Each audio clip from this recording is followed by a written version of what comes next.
Boa tarde a todos os presentes.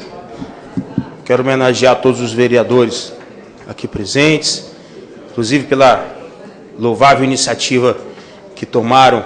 Eu participei do último debate aqui nessa Câmara. Eu vi o fervor da incansável vontade de luta e de vitória de cada um dos aqui presentes. E gostaria de agradecer, especialmente o vereador Arnaldinho Borgo, pelo convite da minha presença aqui hoje e do nosso presidente em aceitar esse convite.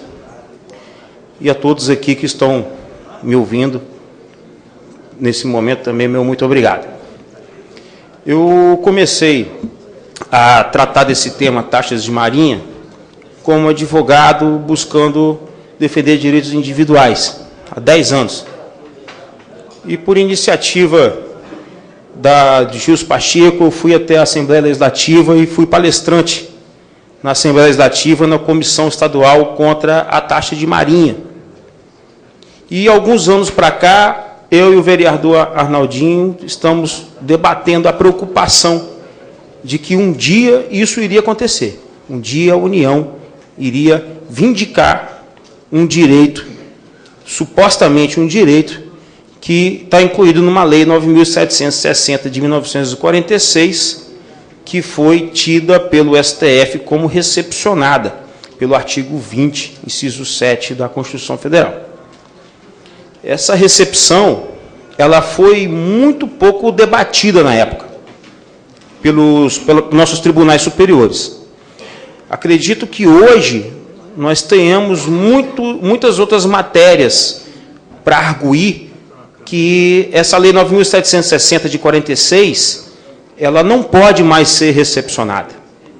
Um dos motivos que, inclusive, o próprio STJ declarou nulo o procedimento demarcatório, através de uma ação direta de inconstitucionalidade contra o artigo 11 da lei 9.760, essa nulidade, por ser uma nulidade absoluta, ela não tem como se convalescer com o decurso do tempo.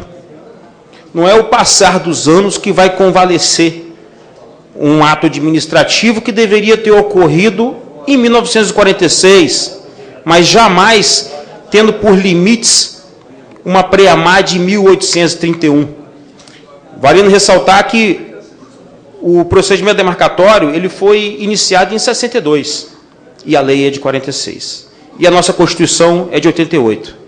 Mas a linha de preamar é de 1831. Mas o que mais chama atenção é justamente a questão dos acrescidos de marinha. Os acrescidos de marinha é uma outra linha imaginária que acrescem de rios, lagos. E no tocante aos rios, vale aqui ressaltar que muitos desses rios já nem existem mais. Vale ressaltar também que muitos desses rios tiveram seus contornos alterados.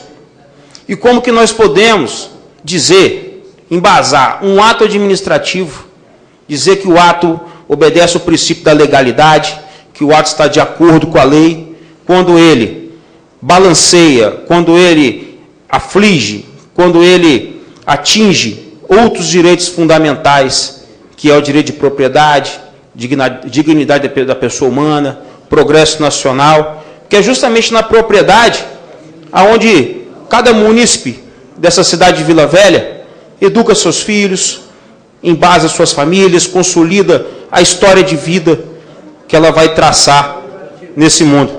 Só um minutinho só. Queria que também aqui saudar a presença do nosso deputado Ismael e convido que ele faça parte da mesa e seu filho, o vereador Davi Ismael, também possa aqui fazer parte da mesa. E quero convidar também o vereador eleito por nossa cidade, Zé Renascer, que possa também fazer parte da nossa mesa.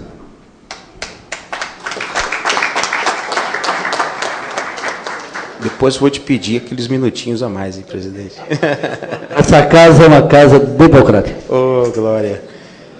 Então, senhores, como que você pode embasar um ato administrativo referente a um procedimento demarcatório e dizer que esse ato administrativo obedece ao princípio da legalidade?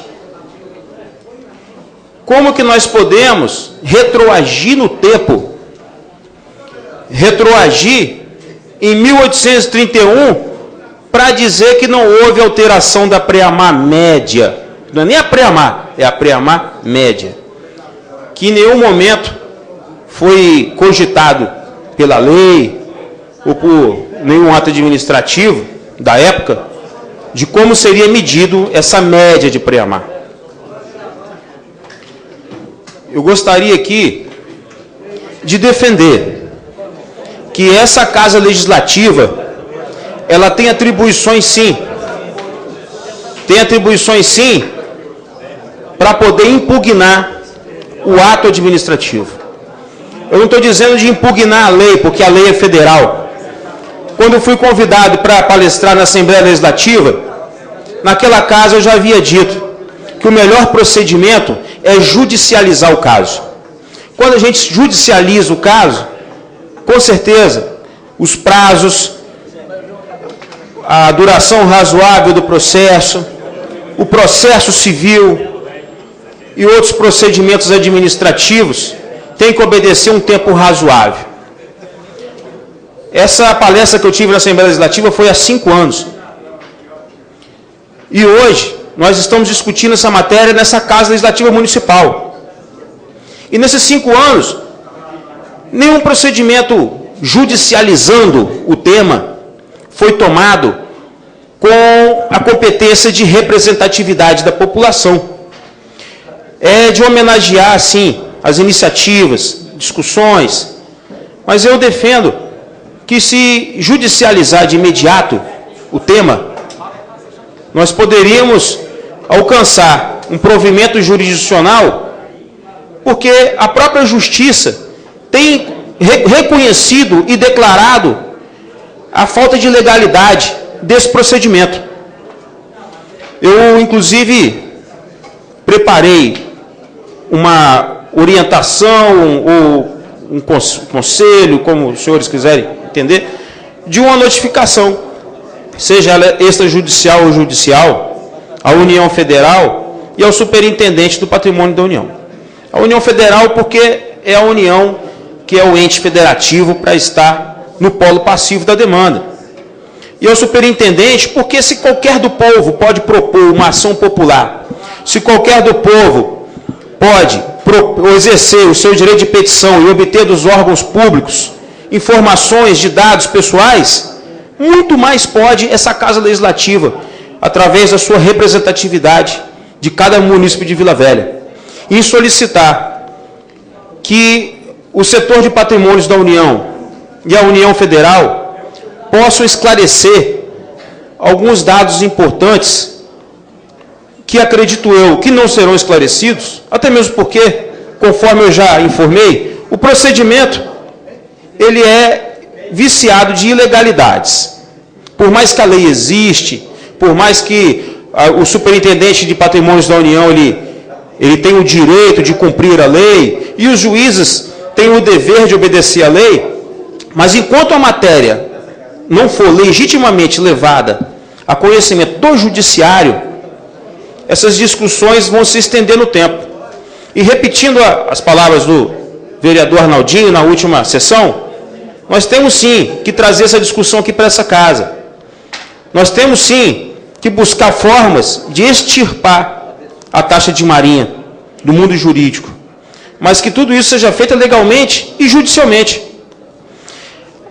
Eu vou mencionar alguns dados interessantes, inclusive a pertinência temática dessa casa, ela se baseia no fato de proprietários de imóveis com imóveis cadastrados no Registro Geral de Imóveis, na vigência da Lei 6.015, de 1973, e possuidores com expectativas de futuros proprietários, munícipes dessa cidade, estão sendo atacados por uma intenção, um intuito da União Federal em cometer, abre aspas, um esbulho da propriedade desses imóveis.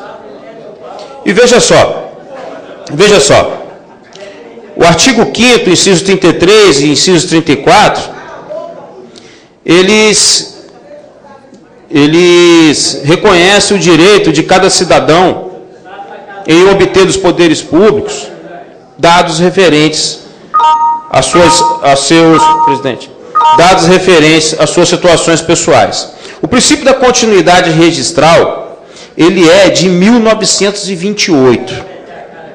O STJ falou que o título de propriedade particular, registrado pela Lei 6.015/73, aquela certidão de matrícula e ônus que cada um vai lá no cartório e solicita antes de comprar o imóvel, acreditando no ato jurídico perfeito e nos contratos, escrituras públicas, ele disse que esse título ele não pode ser superior ao título da União Federal, porque a União Federal ela tem uma propriedade reconhecidamente constitucional, tal qual cada particular também o tem.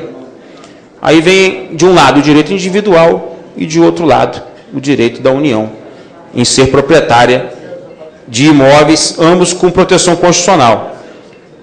Por isso que dizem que essa lei de 46 foi recepcionada pela Constituição Federal, e por isso que eu afirmo que hoje nós temos sim possibilidade de, através de um partido político com representatividade no Congresso Nacional, propor uma ação de descumprimento de preceito fundamental, porque muitos direitos fundamentais são atingidos. E dentre eles, o princípio da continuidade registral, porque o decreto 18542 é de 1928, antes de 1946. Resumindo, em 46, a União se apossou da propriedade de imóveis que já existiam registro em nome de particulares. Inclusive, a própria lei de Seis Marias já destinava a propriedade a particulares, que é do século retrasado. E vejam só, a Lei 6.015 é de 73.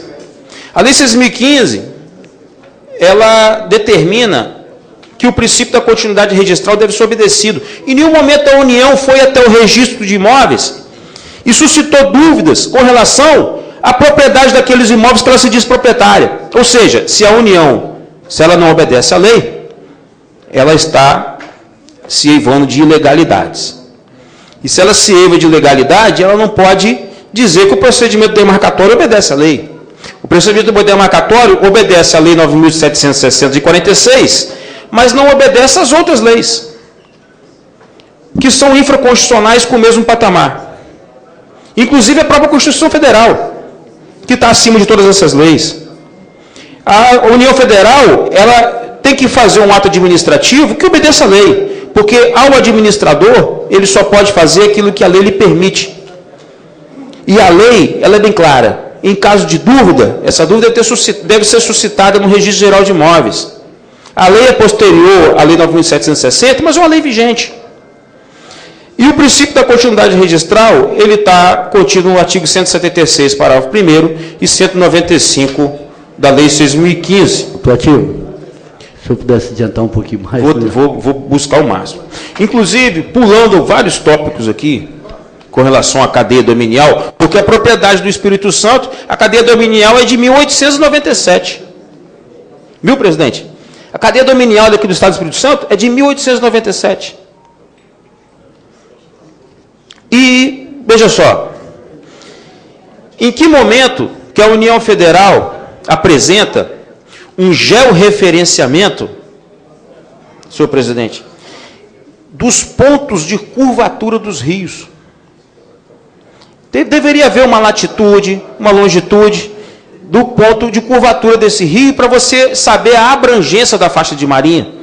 Do contrário, você vai estar atingindo, possivelmente, outras propriedades que não aquela indigitada como sendo da União Federal. E até mesmo também, porque o ato administrativo tem que ser certo, o ato administrativo tem que ter clareza, tem que ter objetividade, deputado federal Lelo Coimbra, deputado estadual Hércules. O ato administrativo é vicioso. Deputado Ismael, o ato administrativo é vicioso. E como é que vai dizer que esse ato administrativo tem ilegalidade? Essa casa pode impugnar esse ato, notificar a União que preste esclarecimentos e, através de uma comissão municipal para tratar da matéria, e para impugnar através de ação civil pública, ou impugnação do ato administrativo, mesmo que ele seja federal, porque são atribuições dessa Câmara, porque atinge os munícipes de Vila Velha. E como é que vai ficar o PDM? Como vai ficar o Estatuto das Cidades? E nada disso foi levado em questão. Eu vou mencionar, inclusive, que em 1910 houve uma lei orçamentária, 2356, cuja doação, a União Federal autorizou doação de imóveis da União Federal ao Estado do Espírito Santo. E ninguém sabe qual é a abrangência da doação desses imóveis que foram doados ao Estado do Espírito Santo. Tamanho é a dúvida que existe com relação ao tema faixas de marinha, terrenos de marinha. Essa lei 9.760, ela tem todos os motivos de ser declarada não recepcionada pela nossa Constituição de 88, porque se o procedimento demarcatório não tem como ser feito, a lei ela não tem vigência e nem eficácia. E olha só, o informativo 446 do RESP 1183-546 do Espírito Santo, do ministro Mauro Campbell Marques, ele levantou essas questões, mas tão somente declarou nulo o procedimento demarcatório com base na não notificação pessoal. Mas se o judiciário, se ele adentrasse em todos os temas que foram apontados, certamente ele teria vários outros motivos para declarar essa lei inconstitucional, que nem sequer obedece os requisitos de um ato administrativo. O procedimento demarcatório, qual vai ser a finalidade? Qual vai ser a formalidade? A Lei 4717 de 1965. Ela atribui ao ato administrativo certos elementos sem os quais o ato não vai ser legal. E se ele não tem legalidade, é um ato nulo. E se ele é nulo, ele retroage a seu nascedouro.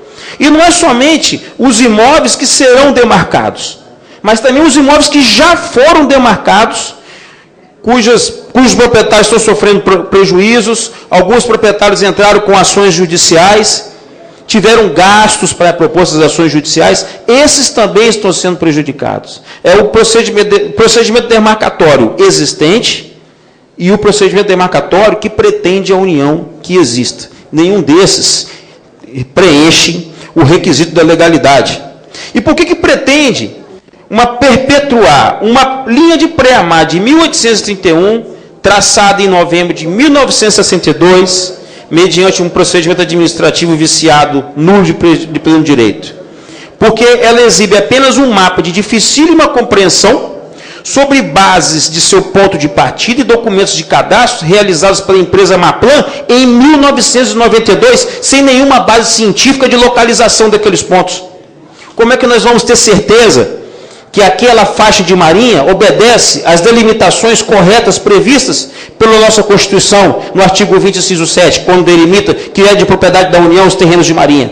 Mas uma certeza nós temos, no princípio da continuidade registral, da Lei 6.015/73, porque hoje os nossos tabeliões, nossos tabelionatos, nossos cartórios de registros de imóveis, eles são organizados e se embasam em procedimentos e também numa ciência convincente, e latitude, longitude e localização dos imóveis. Gostaria eu de falar aqui mais uns 2 dias, mas fica aí minhas recomendações.